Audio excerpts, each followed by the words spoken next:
Say hello. Looks like they want to say hello to you.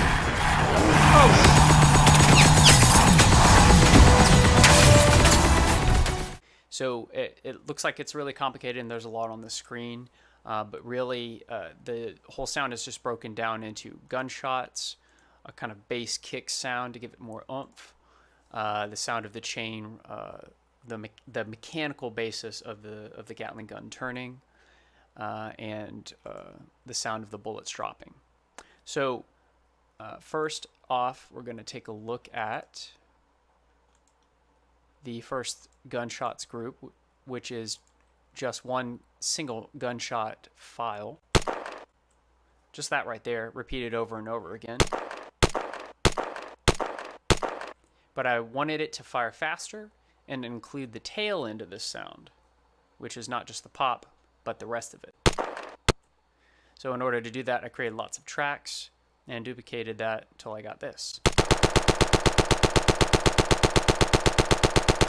Super repetitive, but gets the job done.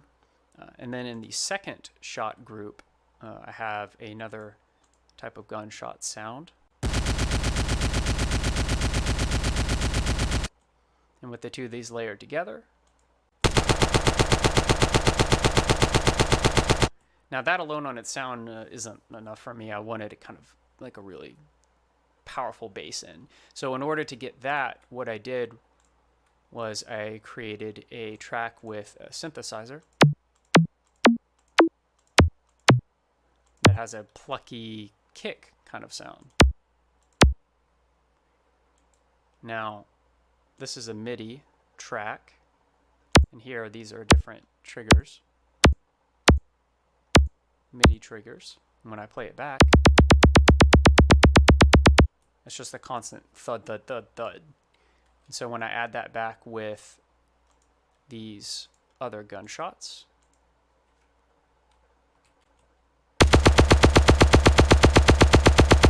now I have that bass end to it. The next element is I wanted this mechanical sound of the Gatling gun spinning, and with that I used a chainsaw.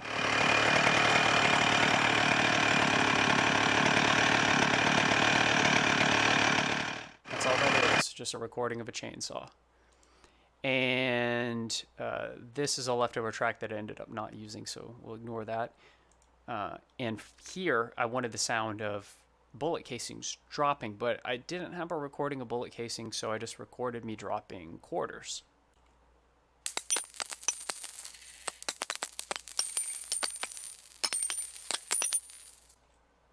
And so when you combine all of those elements together, what you get is the entire sound.